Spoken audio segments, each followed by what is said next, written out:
एक बात अपने चित्त में बिल्कुल बिठा कर रख लीजिए,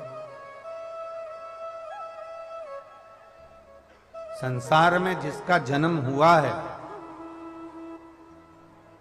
माता के गर्भ में जब हम पड़े रहे उस समय देवादिदेव महादेव ने हमको संभाला, और जब हम माता के गर्भ से बाहर निकले, जब हमारा जन्म हो गया, पृथ्वी पर हम आ गए, मृत्यु लोक में हम पैदा हो गए, पृथ्वी पर हम जन्म ले लिए। शिव कथा कहती है, शिवजी ने माता पार्वती जी को नंदनवन में एक बात कही थी कि पार्वती, जब पृथ्वी पर पशु, पक्षी, जलचर, थलचर, वायुचर या मनुष्य, जानवर, कोई भी पृथ्वी पर जब जन्म लेता है, एक छोटा सा छोटा जीव भी अगर पृथ्वी पर जन्म लेता है, तो शिव कहते हैं उसके भरण पोषण की जवाबदारी मेरी होती है। इसलिए लोग मुझे हमेशा विश्वनाथ कहते हैं, क्योंकि मैं किसी को अनाथ नहीं छोड़ता।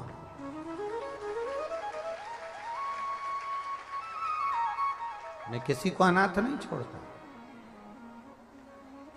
लोग मुझे विश्वनाथ कहते हैं, क्योंकि मैंने दुनिया में किसी को अनाथ नहीं छोड़ा। कई माताएं कह देती, गुरुजी हम अकेले हैं, हमारा कोई नहीं, हम बड़े दुखी हैं, भगवान हम तो अकेले रह गए। और कोई कहता है हमारे माता चली गई, कोई कहता पिता चले गया, कोई कहता ये गया, कोई कहे वो गया, हम अनाथ हो गए। ना ना, जब तक काशी में विश्वनाथ बैठा है, तब तक पूरी भारत की भूमि पर कोई अनाथ नहीं हो सकता। भारत की भूमि पर कोई अनाथ नहीं हो सकता जब तक काशी में, जम के बोलो जरा, काशी में विश्वनाथ है, तब तक कोई वो बैठा है। मेरा डमरूधारी, मेरा त्रिकालदर्शी, मेरा कैलाशी, मेरा विनाशी, मेरा शिव, वो बैठा है।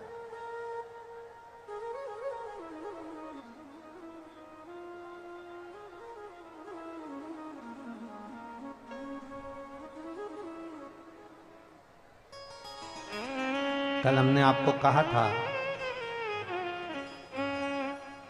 तुम्हारी धूप में तप रहे थे, तब हमने एक बात कही थी कि तुम्हारी परीक्षा लेगा। जैसे पोलियो की 2 बूंद दवा हमें जीवन में कभी हाथ पैर से विकलांग नहीं होने देती। पोलियो की 2 बूंद दवा, कल हमने कथा में कहा था कि वह हाथ पैर से विकलांग नहीं होने देती। उसी तरह भगवान शंकर की अगर 2 मिनट की भी शिव महापुराण की कथा मिल जाए, तो वह हमारे दिल को, हमारे हृदय को कभी कमजोर नहीं होने देती। वो भगवान शंकर की ओर आसक्त बनाकर रखती है। बोल बम का नारा है, वो हमारे हृदय को मजबूती प्रदान करती है। अब जरा विचार करेंगे कि गंगा जी के घाट पर लोग कहते हैं कि त्रिवेणी का संगम है, गंगा मैया है, यमुना मैया है, सरयू, यहाँ सरस्वती मैया है, तीनों का संगम।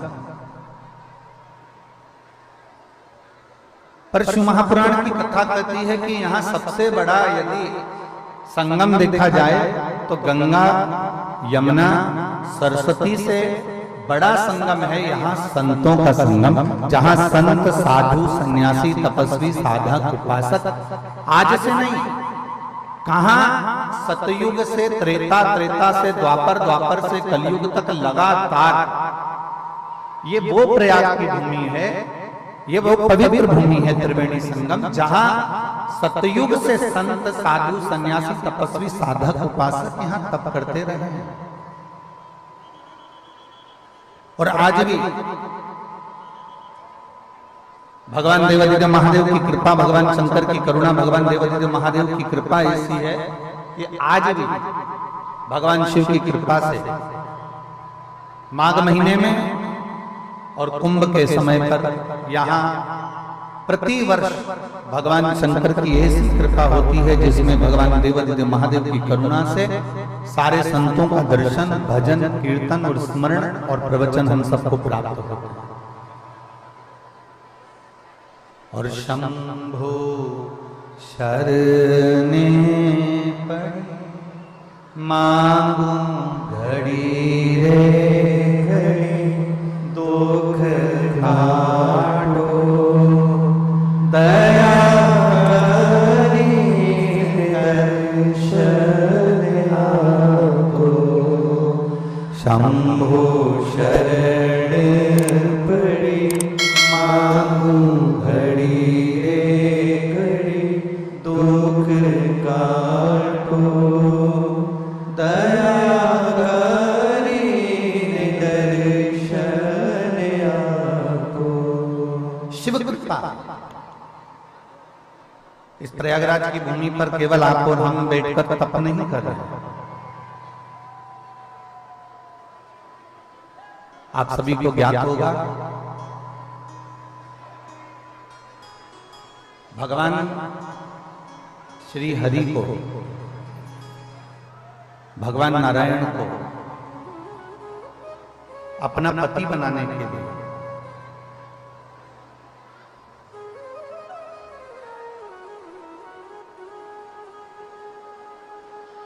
जिन जिन देवताओं ने, जिन जिन देवियों ने तप साधना करी, जिन जिन देवियों ने तप साधना करी, आपको क्या लग रहा है कि केवल आप ही हो जिन्होंने पूरी रात जलवृष्टि में भी यहां पर बैठे रहे?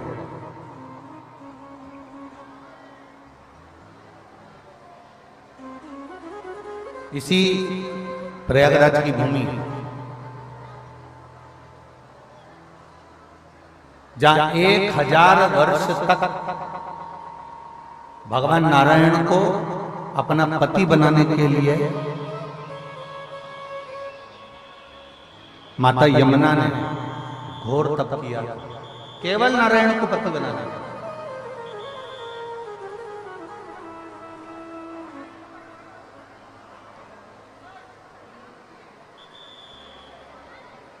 महाराज व्यासपीठ के नजदीक में सारे संत साधु जन विराजमान हैं और इस प्रयागराज की पवित्र भूमि पर कई संत, कई साधु, सन्यासी, तपस्वी कल्पवास कर रहे हैं। कई गृहस्थी भी यहाँ कल्पवास कर रहे हैं। आपके स्मरण में एक जगह होगी प्रयागराज की,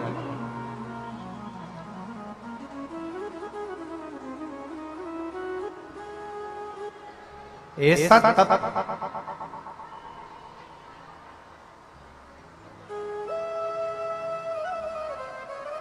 आप सभी के स्मरण में होगा जब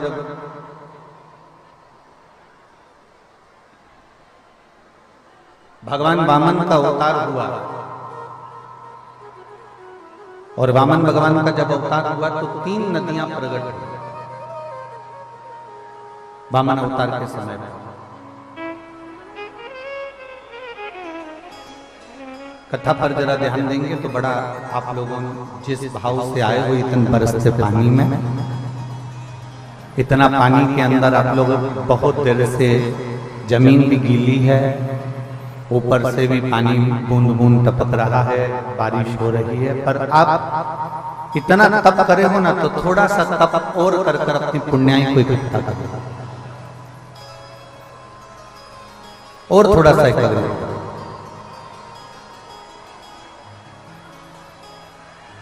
वामन भगवान के अवतार के समय पर 3 नदियां प्रकट हुई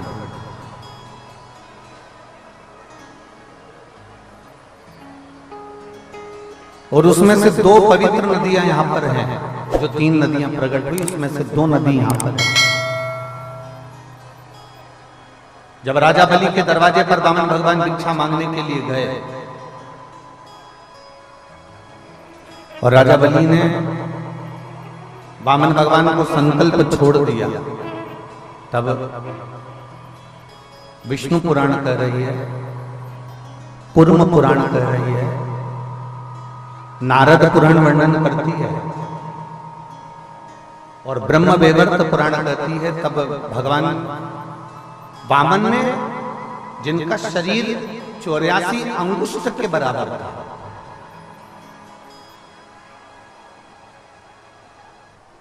वामन भगवान का जो शरीर था वो 84 अंगुष्ठ के बराबर था। इसलिए आज भी मानव देह जो है ना वो 84 अंगूठे के बराबर है। आप अपने अंगूठे से जब पूरी मानव देह को अंगूठे से लेकर शिखा तक नापेंगे अपने शरीर को, तो ये 84 अंगुष्ठ के बराबर अपना शरीर निकलेगा। आप कितने बड़े, पर अपने हाथ की अगर अंगूठे से नापेंगे तो 84 अंगुष्ठ के बराबर ये शरीर अपना प्राप्त होगा। तो वामन भगवान 84 अंगुष्ठ का शरीर धारण कर कर, छोटा सा रूप धारण कर कर, एक हाथ में छत्र, एक हाथ में कमंडल, कुशा का आसन बाजू में, और भिक्षा लेने के लिए राजा बलि के दरवाजे पर खड़े हुए। राजन भिक्षाम दे, राजन भिक्षाम दे। बहुत छोटा सा रूप रखकर भिक्षा मांगने के लिए परमात्मा खड़े हैं। और आप सभी को मालूम होगा कि किसके दरवाजे से भिक्षा मांग रहे हैं? जम के बोलो जरा। राजा बलि। राजा बलि को जानते हो ना आप लोग? ये कोई साधारण सा राजा बलि नहीं है। जिस राजा बलि ने पूर्व समय में एक अच्छे ब्राह्मण के घर में जन्म लिया था, पर एक कर्म विकार करा कि वो जुआ खेलना प्रारंभ कर दिया था। और जुआ खेलता, पर जुए में जीत नहीं पाता था, हमेशा हार जाता। ऐसी कोई घड़ी इस राजा बलि के जीवन में नहीं आई जो पूर्व समय का इसका जन्म था, ब्राह्मण के घर में जन्म लेने के बाद जुआ खेलना, पर ऐसा कोई समय नहीं था जिस समय वो एक बार भी जीता हो। अब उसके पास में कोई भी जुए में लगाने के लिए कोई सामग्री नहीं थी। तब उस बालक ने विचार करा कि अब मेरे पास में कोई सामग्री नहीं तो मैं क्या लेकर आऊं। तब उसी समय पर वो चोरी करने के लिए एक संत के आश्रम में पहुंच गया। एक संत के आश्रम में जैसे ही गया, साधु के आश्रम में जैसे ही गया, संत के दरवाजे पर जैसे ही गया, संत के दरवाजे पर जाते ही उसने देखा कि मैं अंदर संत की कुटिया में मिलेगा क्या, संत की कुटिया में होगा क्या। अब संत के पास मिल क्या सकता है? तो संत की कुटिया में जैसे ही गए और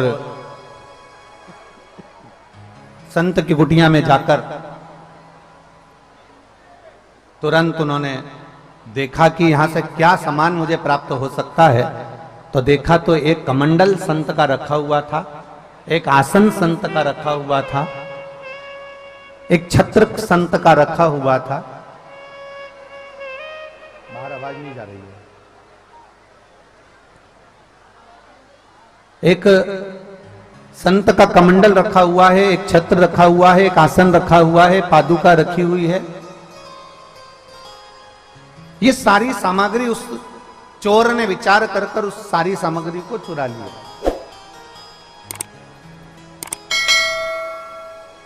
और चोर चोरी कर कर वो सामग्री को लेकर जुए में बैठ गए। अपने सारे मित्रों के साथ जब जुआ खेलने बैठा तो धीरे धीरे कर कर उसने छत्र, कमंडल, आसन, पादुका जो संत के यहां से लेकर आया था वो सारी सामग्री उसने उस जुए में लगा दी। और संत की कोई पुण्याई थी, साधु की कोई पुण्याई थी, गुरुजन की कोई पुण्याई थी। उस पुण्याई के बल पर आज जुआरी जीत गया। और जुआरी जब जीता तो जितने दोस्त उसके साथ में जुआ खेलने के लिए बैठे थे उन्होंने अपनी पूरी पूरी सत्ता, पूरा पूरा वैभव, पूरी पूरी दौलत उस जुए में लगा दी थी, जिसके बल पर वो पूर्ण की तरह से बहुत सारा विजेता प्राप्त कर ली उसने। शिव कथा कहती है, भगवान देवादिदेव महादेव का चरित्र कहता है, जुआरी जिसने संत के दरवाजे की पादुका, संत के दरवाजे का कमंडल, संत के दरवाजे का छत्र, संत के दरवाजे का आसन चुराया था, वो ले जाकर जुए में लगाया और जुए में लगाया। आज पहली बार वो जीता और जीतने के बाद उसने सारी सामग्री अपने पास में रख ली और पूरी सत्ता उसकी हो गई। इतना धन, इतना वैभव आ गया।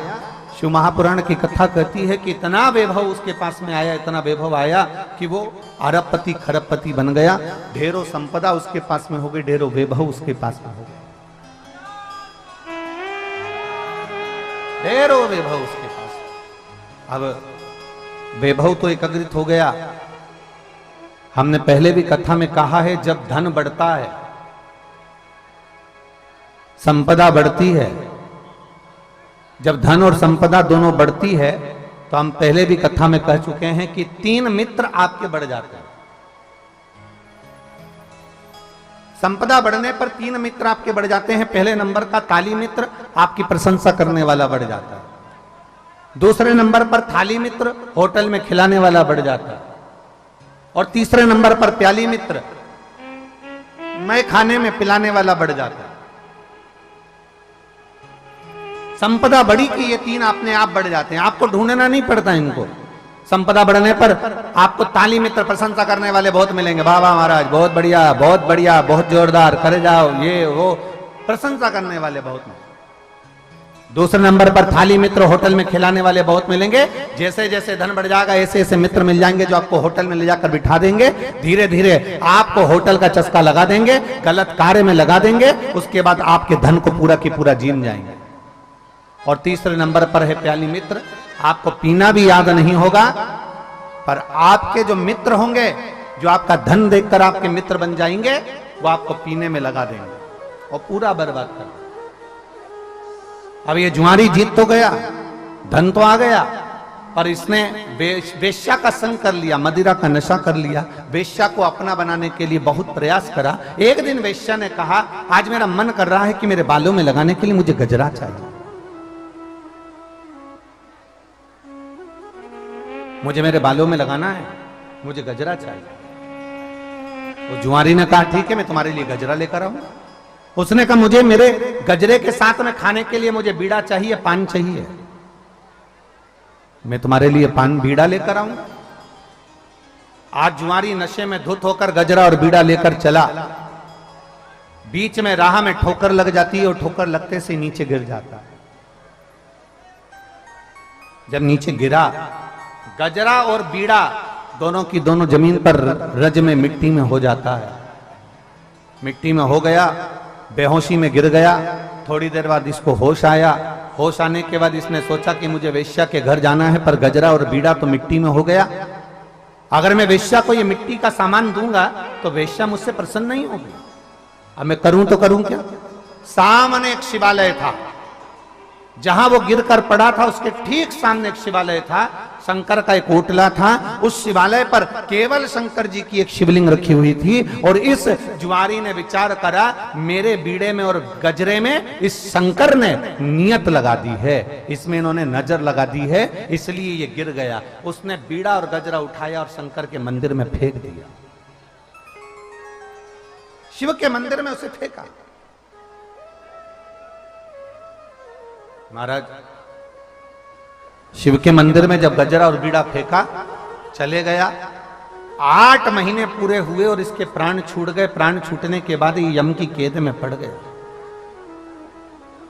जब यम की कैद में पड़ा तो यमराज ने चित्रगुप्त महाराज से पूछा कि इसके पाप और पुण्य गिने जाएं। तो महाराज, इसने कोई पुण्य नहीं करा, ब्राह्मण कुल में जन्म लिया पर हमेशा झूठ बोला। ब्राह्मण कुल में जन्म लेने के बाद भी ये गलत कर्म करता रहा, जुआ खेलता रहा, मदिरापान करता रहा, वैश्यवृत्ति करता रहा, गलत गलत कार्य करता रहा, इसलिए इसने कोई पुण्य नहीं करा, इसको नरक में फेंका जाए। यमराज ने कहा, ऐसा हो नहीं सकता। मृत्यु लोक में अगर किसी का जन्म होता है तो वो जिंदगी में एक ना एक पुण्य जरूर करता है।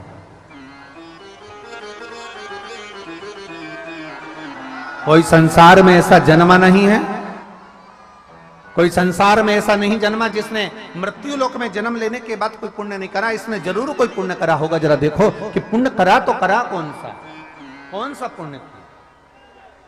तब धर्मराज ने कहा, चित्रगुप्त महाराज फिर से ध्यान लगाओ। चित्रगुप्त महाराज ने फिर अपने पोथी पाने खोले तो ध्यान दिया, इसने एक पुण्य करा था। शंकर जी के मंदिर में गजरा और पान शंकर जी के मंदिर में दिया था। इतने में पास में खड़े हुए गुप्तचरों ने कहा दिया नहीं था, वो तो वेश्या के घर लेकर जा रहा था और वो मिट्टी में हो गया था तो उसको शंकर जी के मंदिर में फेंक दिया। धर्मराज ने कहा नशे में था, चाहता तो गजरा और बीड़ा नल्ली में फेंकता, गटर में फेंकता, खड्डे में फेंकता, रोड पर फेंकता, पर नशे में भी इसको शंकर का मंदिर याद था। इसलिए एक काम करो, जितने कदम चलकर ये गजरा और बीड़ा लेकर शिवजी के मंदिर में पहुंचा है, उतने समय के लिए कदम गिने जाएं और उतने समय के लिए इसको इंद्र का राजपाट दे दिया जाए। उतने समय के लिए इसको इंद्र का सिंहासन दे दिया जाए। वो जुआरी को इंद्र का सिंहासन दिया गया। जुआरी बैठ तो गया, पर जुआरी को लगा कि मैंने थोड़ी सी देर शंकर भगवान के मंदिर में केवल एक गजरा और बीड़ा दिया था, तो मुझे इंद्र का सिंहासन मिला है। इस सिंहासन का उपयोग करना है मुझे, मैंने दान किया, उसका फल मुझे मिला।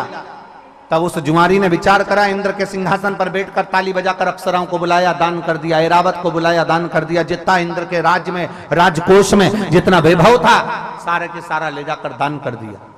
जैसे ही दान करा, 14 घड़ी के बाद में वो जुआरी नीचे उतर गया, इंद्र वापिस अपनी कुर्सी पर बैठ गए।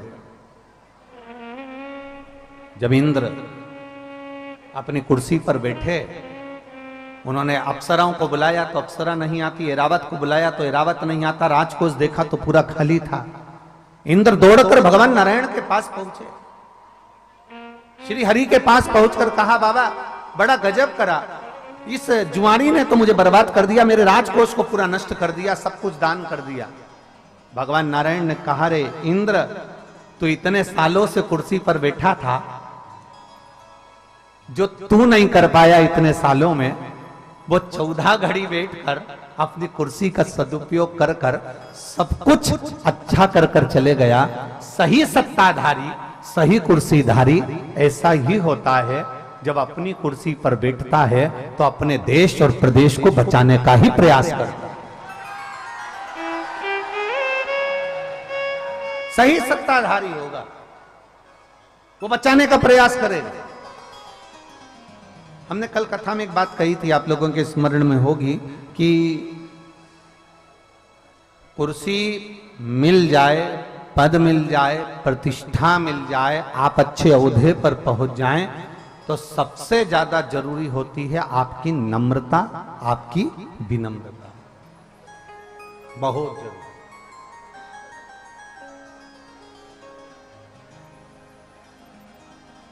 और मैंने तेरे ही भरोसे बाबा, तेरे ही भरोसे हवा बिच उड़ती जावांगी, बाबा डोर तो छड़ी ना में कटी जावांगी, भोले मैं तेरी पतन, शंभो मैं तेरी पतन, हवा बिच उड़ती जावांगी, बाबा डोर तो छड़ी ना में कटी जावांगी, भोले मैं तेरी पतन। स्वयं धर्मराज कह रहे,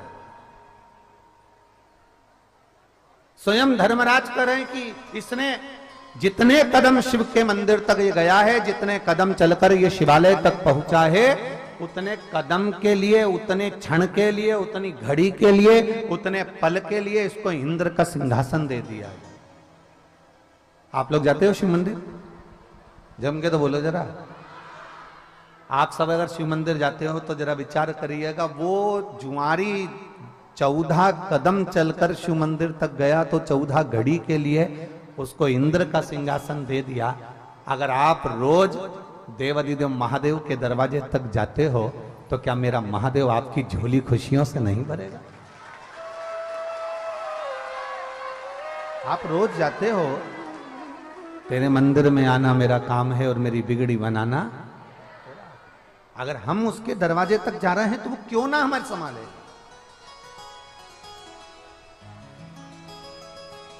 वो हमें क्यों ना संभालेगा। बोल बम का नारा है। आप और हम अगर शिव के शिवालय तक पहुंचे हैं, भगवान शंकर के दरवाजे तक पहुंचे हैं, तो मेरा बाबा देवाधिदेव महादेव संभालता जरूर है। वो खाली नहीं रखता, वो खाली नहीं छोड़ता।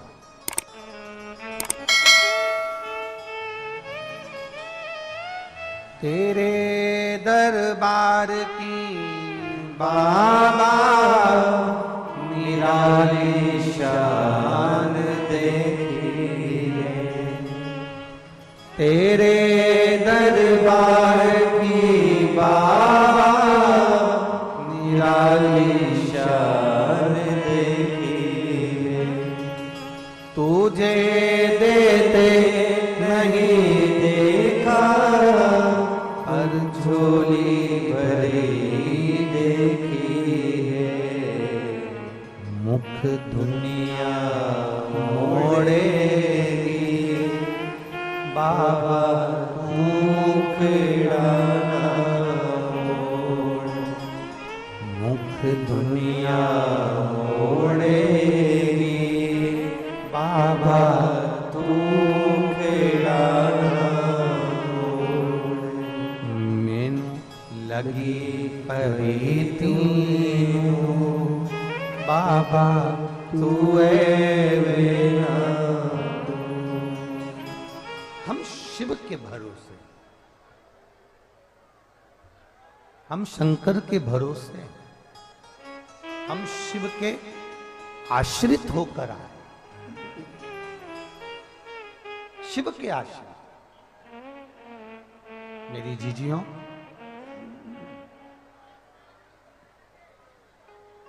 मेरे जीजाओं, मेरी दीदियों, मेरी बेटियों, बेटाओं, मेरी माताओं, भाई, एक बात अपनी बुद्धि में बिठा कर रख लो। हमने एक बार पहले सुना था, हमने अपनी जिंदगी में कभी देखा तो नहीं, पर ऐसा सुना था कि जो पियक्कड़ होता है ना, वो टलता नहीं है। आज समझ में आ गया कि शिव कथा के पियक्कड़ भी नहीं टलते। अच्छा,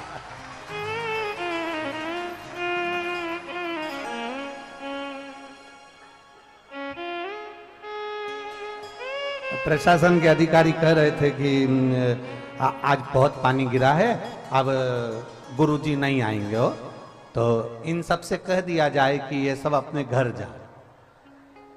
तो इतने में कोई ने कहा आप कह दो कि जाओ, पर कई लोगों ने कहा भी, आप लोगों से बोला था जाओ थोड़ा इधर चले जाओ, उधर चले जाओ, नहीं कहा, नहीं कहा ना।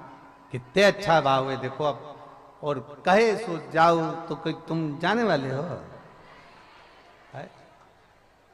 तुम ना जाओ।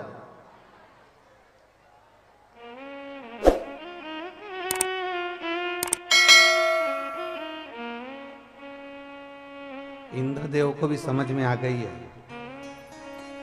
फालतू टैंकर ढोलने से कोई मतलब नहीं। काहे टैंकर ढोलो है कोई। इंद्रदेव को भी समझ में आ गई कि अपना भैया काहे को अपना पानी बिगाड़ो। गंगा जी के घाट पर बैठे हैं, इनको कोई फर्क नहीं पड़ने वाला है, ये ऑलरेडी गीले हैं,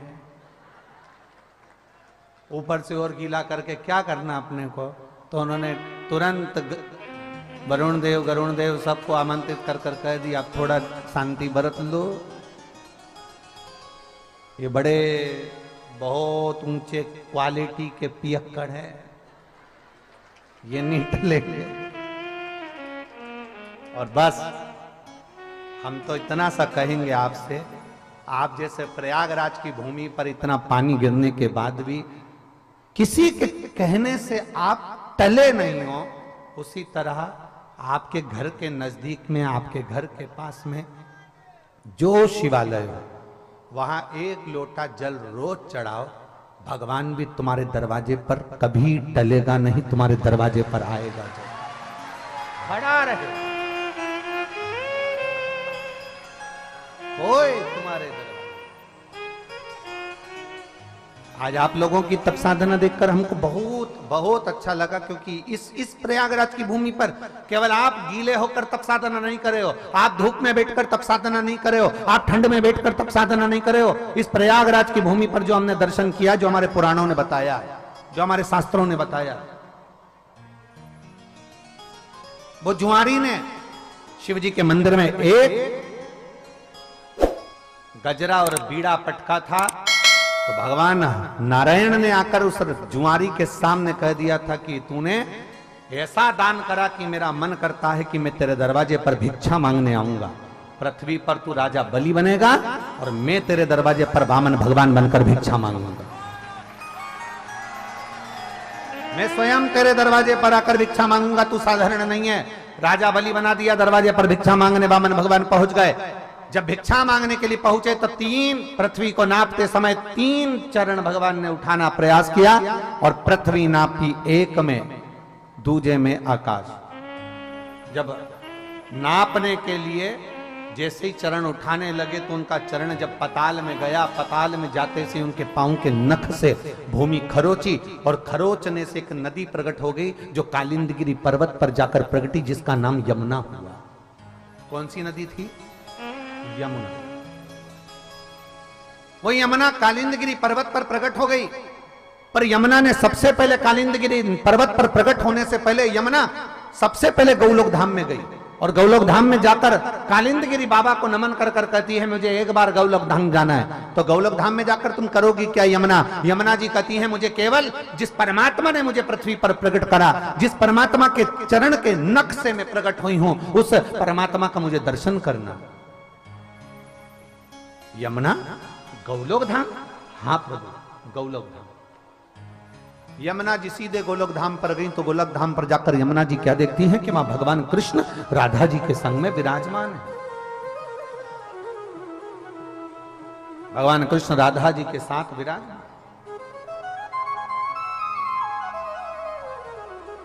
और राधा जी के साथ भगवान कृष्ण विराजमान थे, बड़े आनंद में झूला झूल रहे थे। यमुना जी ने जाकर जो नारायण का दर्शन करा, भगवान हरि विठल का दर्शन करा, भगवान पांडुरंगा का दर्शन करा, भगवान कृष्ण का दर्शन करा, भगवान विष्णु का दर्शन करा, जो दर्शन किया तो उसी समय पर यमुना जी के हृदय में आ गया, जैसे राधा भगवान कृष्ण के पास में बैठी है, मुझे भी उस नारायण के करीब में बैठना है और मुझे भी इनकी पटरानी बनना है। मैं भी पटरानी बनूं, पर पटरानी बनने के लिए कोई सहजता नहीं है, कोई साधारणता नहीं है।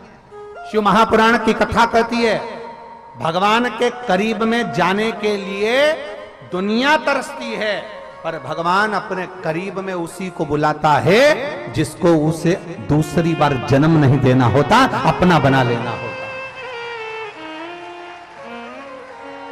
दुनिया तरसती है। आप जैसे कथा में आए हो ना, ऐसे ढेर ना जाने कितने लोग विचार करते होंगे हम प्रयागराज की कथा होगी ना, हम जाएंगे, हम पक्का जाएंगे। मालूम पड़ा निकलने वाले थे, बुखार आ गया।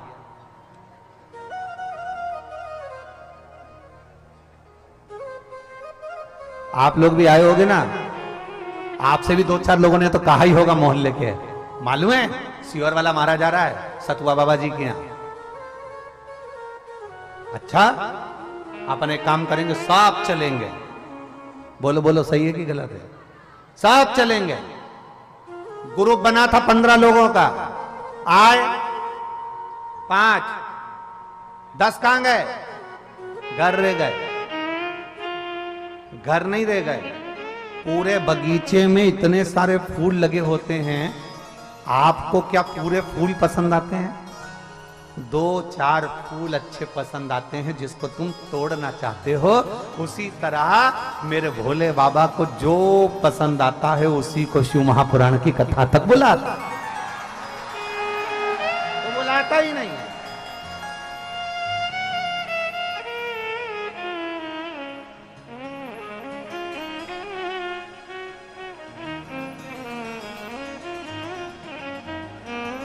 मेरा शंभू बुलाता ही नहीं, बुलाएगा उसी को जो उसको पसंद आए।